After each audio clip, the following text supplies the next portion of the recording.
Hello, I'm Daniel Lanzilotta, and welcome to Corinne's Picks. Tonight's guest is Reverend Chelsea MacMillan. She calls herself a sacred activist and practices sacred activism. Welcome to Corinne's Picks, Reverend Chelsea. Could you just explain to me and the audience what is sacred activism? Good question, and thank you so much for having me. Oh, I'm so thrilled to have you here. This is a big accomplishment for me. It's like my honor. Wow, thank you. Sacred activism is this idea that personal change and social change are inextricably intertwined. So we can't have collective change, policy change, activism without also doing the inner work, the spiritual work of change, and vice versa. That we can't, be on a spiritual journey, whatever that means for you, without also engaging in some sort of collective change, and that can look many different ways. But right. But it's important that we don't just. I could give you like the sort of short story of how I got into sacred activism to maybe illustrate this a little bit better. But first I sort of started on a spiritual journey because of the climate crisis. I was starting to wake up to the devastation that was being wreaked by, what we called a decade ago global warming. Right. I mean, that's still a term, but, usually we call it the climate crisis now. And the immensity of that sent me on a spiritual path that I really needed. At the time, it was yoga and meditation to help me grapple with this immense crisis going on. And those practices really helped me, yoga and meditation and other things. But those communities were full of people who were kind of complacent, I think, who were happy to just sit on their yoga mat and like be the change. And I felt really impatient and frustrated with that. And so then I would go to activist meetings where everyone was bogged down with cynicism and blame, and who were very ideological in sort of an extreme way that felt familiar to me from sort of the opposite side when I grew up in an evangelical, very conservative world when I was young, and I could see this same sort of rigid thinking that I had experienced as a kid and as a teenager, and I thought these activists need a freaking yoga class or something. They need to do some of the inner work. Yoga it's a business. It's part of capitalism, and the clothes and the mats and the classes, and it's sort of drifted away from the origins of India and the cultures that surround yoga. I mean, we could have a whole conversation about colonization and et cetera. But I think the point is that's all part of this. But my experience is, how do people interpret and understand spirituality?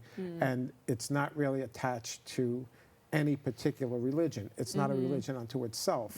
It's more of, for me, it's about something that's sacred, about, say, food, an object, and how you respect something, Mother Earth, and how this all goes back to colonial methods of, stealing land. Extraction. Extraction is a very big word in my world, in what I do. And how you came to this is quite stunning. And when I first heard you speak 5 years ago, it just never left me. It just always was there. And then when I came to this show, I said, I've got to find her. And here you are. I'm so happy you're here. And so this sacred activism and the spiritual path, and how you came to this through climate change and what's happening to the planet Earth and how people are feeling. It's real. And I do believe that the psychiatric community is getting more and more involved with it and giving it terminology. So we have eco-grief, eco-depression, ecocide, and one I just learned today, ecological sorrow. Wow, that really got to me. can really feel that word. Can you address how does spirituality and the path to sacred activism and a spiritual life, getting back on track with spirituality, how does that help us heal the planet? Well, I mean, so it's really interesting that you bring up these terms like eco-grief and ecological sorrow, which I think many people are bringing to their therapists, because these things, I mean, when we're grappling with the climate crisis, and I've been starting to use this word, the meta crisis. I don't know if you've heard this. Yes, Some people say the poly crisis. Yeah, poly crisis. Right. But you know, the climate crisis, I think it's so interconnected with everything else, with environmental racism and the rounding up of immigrants and the cutting of Medicaid and SNAP, and it's like all opening of these... up Alaska and the Northern Territories for exploration for oil, and what's happening with the current administration and their lack Absolutely. of a spiritual awakening or awareness or being woke. Yeah.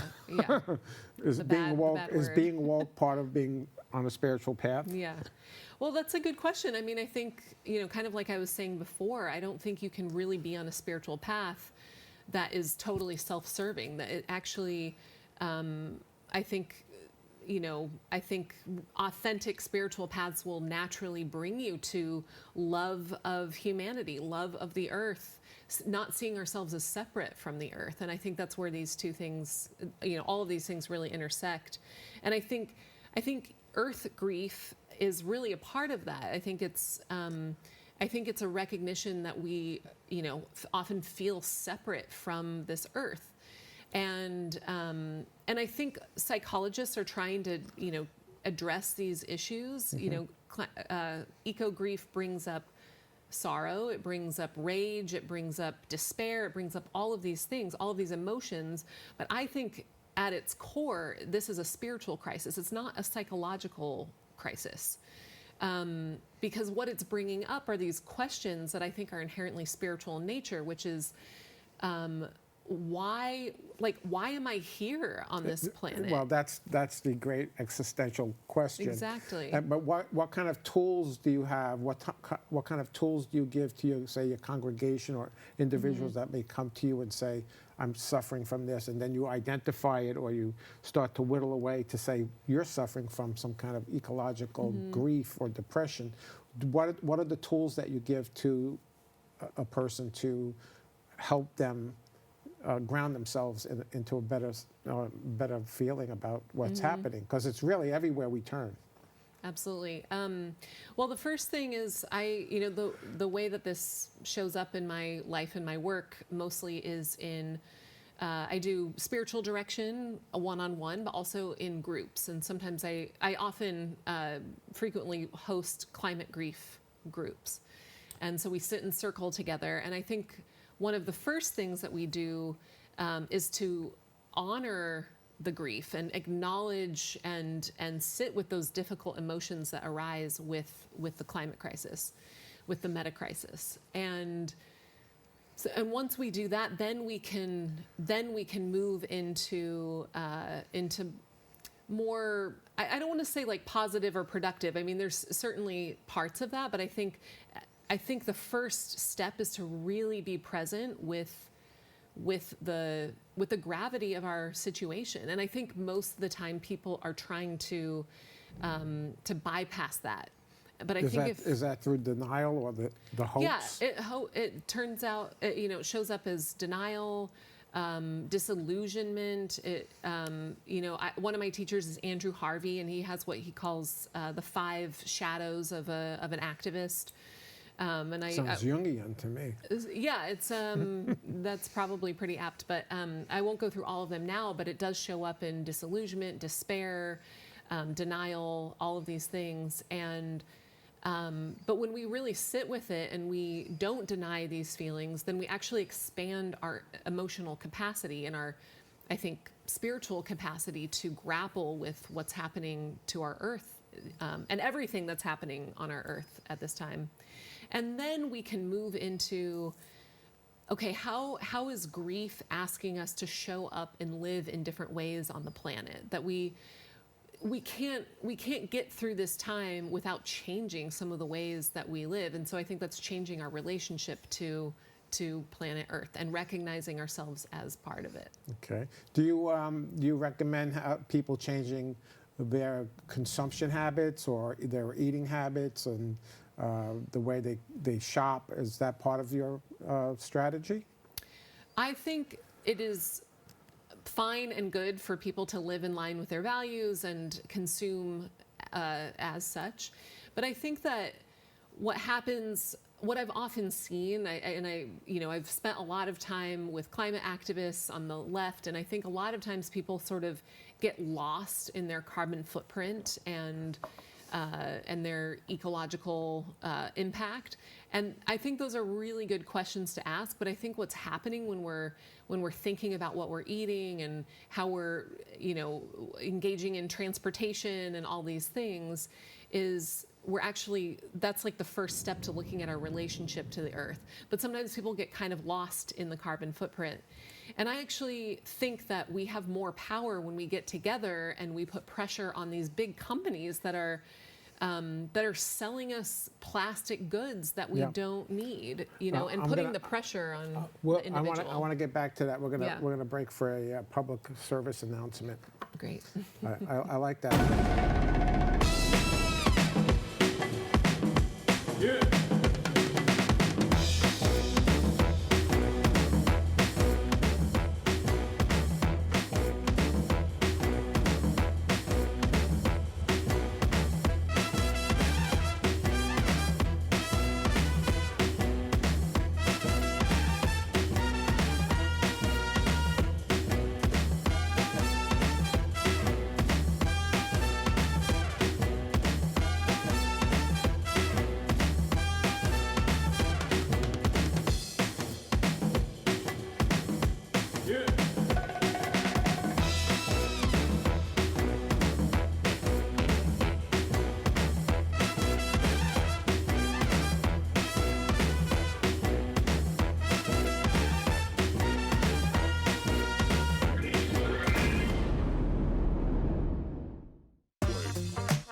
Welcome back to Corinne's Picks. I'm your host, Daniel Lanzilotta, and my guest is Reverend Chelsea MacMillan.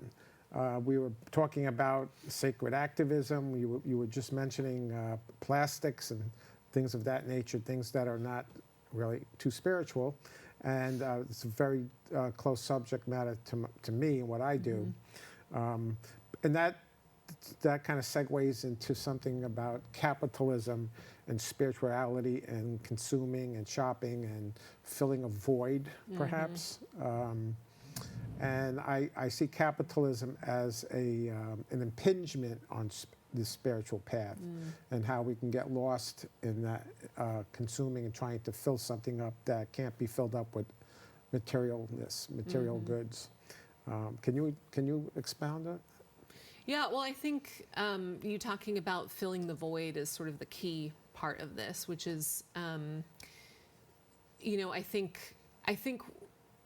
and I don't want to say like just going down a spiritual path cures everything, but I do think that when you really slow down and you start to connect to yourself, you connect to others, you connect to the earth in a really deep and powerful way, then that void starts to get filled a little bit, that you sort of realize that living a simple life is so beautiful and so abundant.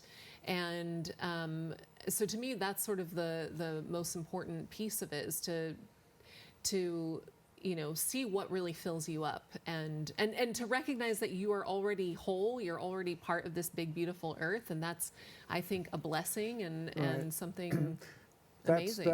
That's what you're saying is quite significant in light of what we're seeing right now with artificial intelligence.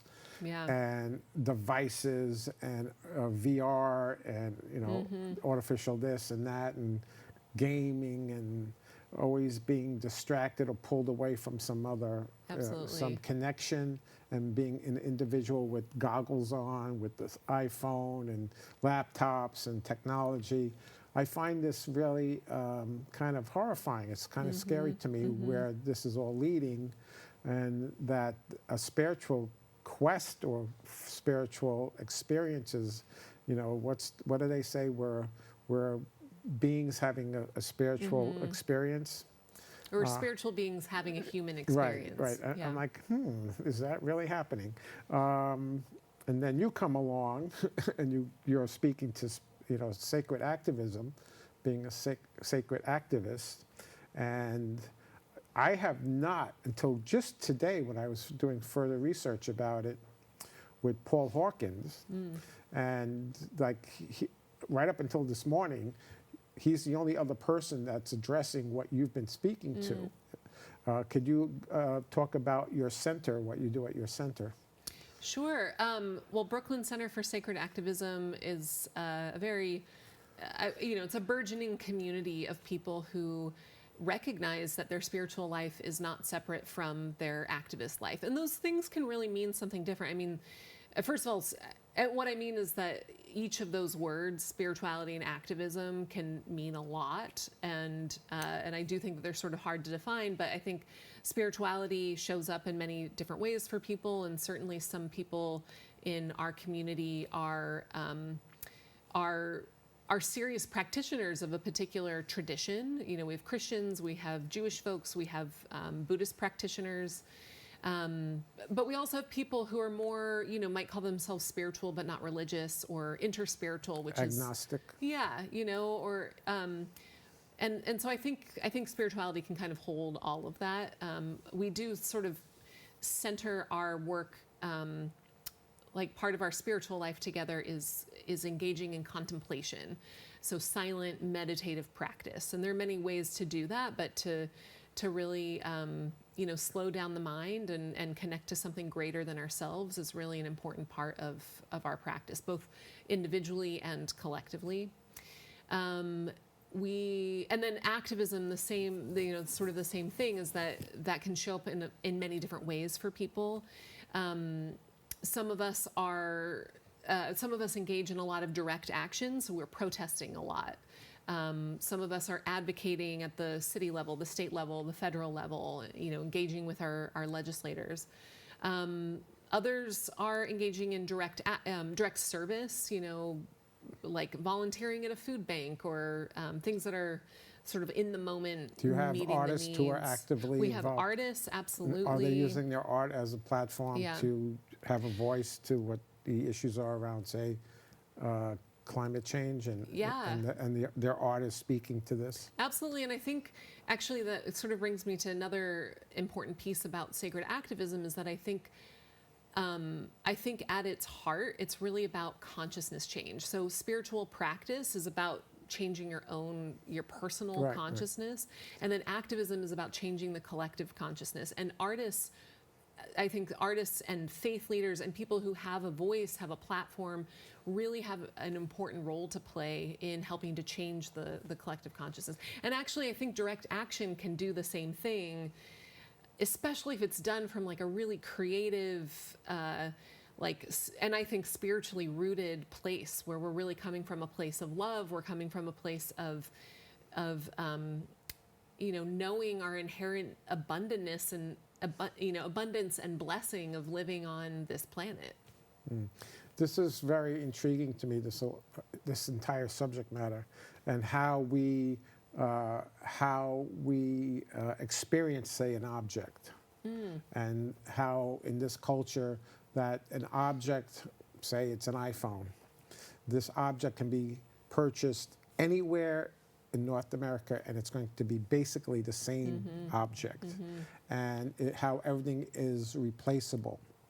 And there's planned obsolescence, that the object is no longer has a spiritual value that might have been passed down through generations, and that lack of education and sharing something from your great-grandparents to your parents, to your grandparents, to your parents, to yourself, and how this used to be. For instance, today I couldn't find a screwdriver this morning to do something, but I had an old crazy screwdriver that was my father's.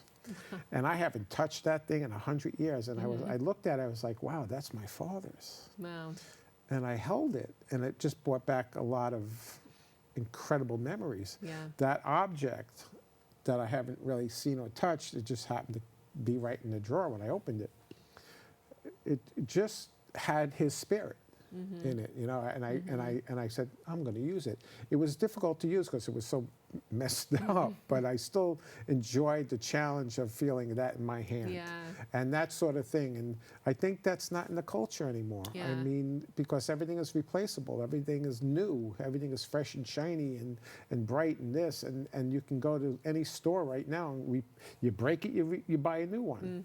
And so that spiritual experience and knowing that something has been passed along and has that energy, because spirituality to me is energy. And the fact that in this culture, and what happened to First Nations people, who are really the bedrock of what you're speaking to, and how much respect is given to planet Earth, to Mother Earth, and objects and food and nature and animals, and how we treat, what is animal husbandry really in this culture. And can you address that somehow? Well, I'm not an expert on animal husbandry. But it's the way animals are treated, and absolutely. Well, I think it's nature in general. I the mean, land. I think the land is giving us everything. Yeah, it's alive, and I think what you're talking about is seeing everything as imbued with spirit, with aliveness. I think one thing that many of us who grow up in and live in this industrialized, consumerist culture, Western culture, who we've lost that touch. I mean, certainly we can learn from our indigenous friends and people who are still practicing ways of being in relationship to the land.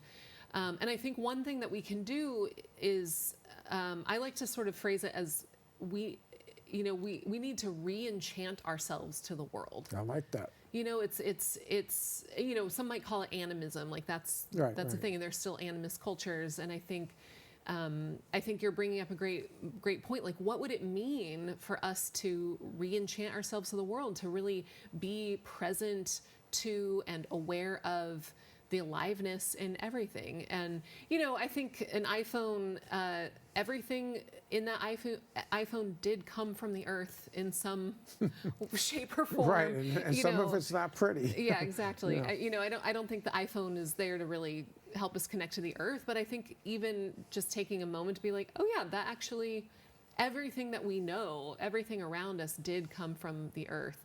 So can we reconnect to that? Can we remember that we come, sorry, I'm hitting my microphone, that we come from the earth? Right, and we shall return to the earth. Absolutely. And that we somehow forget the idea that this journey will eventually come to this place where we are all in the same boat. And that kind of, that notion is like, and if this is the case, if we're all going on basically the same direction, but and we feel like we're not, why don't we just get along better? And what's hindering us from connecting in a way that is spiritual? That we do share this life force, that manner, the chi of life. How do we do that better? Yeah. Well, I think when you were talking about these objects and how they're all replaceable, the word I was thinking of was disposable, and I think that has transferred to our relationships with each other. I even see it in the activist world, where we sort of think, well, we start seeing each other as just means to an end, instead of sort of realizing this is the team. Like, this is how we're going to get through this time, is like, we actually have to be in community with each other. And that takes hard work. It's not sexy a lot of the time. You know, it means slowing down. I think it's from Adrienne Marie Brown. She has this great phrase, moving at the speed of trust. I hope I'm accrediting that right. Because I can't remember if she's the one who said it, but what would happen if we slowed down and we really, really saw each other as part of our community, and how we, is it Fannie Lou Hamer? I'm like getting all my quotes wrong, but there's this phrase, "I need you to survive." When you do well, I I think do well. that's true. That's what I said. Yeah. And Yeah. the other thing was, Louise Hay said, "You're a different expression of me." Yeah, it's I mean, beautiful. and I live by that. Yeah. You're just a different expression of me. We're still, yeah, we're all made of the same stuff. same energy, We all have expressed the differently. same ancient ancestors. Exactly. And Yeah. how can we find you? How can we get in touch with you? Website, Facebook, Instagram. What is your handle? Sure, all those things. ChelseaMacMillan.com is my personal website. Also, I'm on Substack at Rev Chelsea Mac, and also on Instagram as Rev Chelsea Mac. So And you anyone find can me there. show up at the your center. Is it ongoing? No, we're kind of like hosted by other venues. So if you just you can email me bksacredactivism@gmail.com. Okay. You can find it on the website as well, which is sacredactivism.nyc. I'm pretty sure we could find you, because when I put Reverend Chelsea in it, you come up, and it's like not hard to Yeah. find you. So that was good too. And so, in the closing, what would you like us to do as human beings to make the world a better place? Re-enchant yourselves to the world. Take 1 minute today to take a conscious breath in, feel your feet on the ground, feel the earth supporting you, and know that you have the earth in you as well. That's well said. And be kind to people. That too. Right. And we're in the perfect season for this sort of Absolutely. spiritual idea, and what it really means to celebrate Christmas, Yeah. Hanukkah, and, Yeah. and these kinds of joyful ideas of sharing.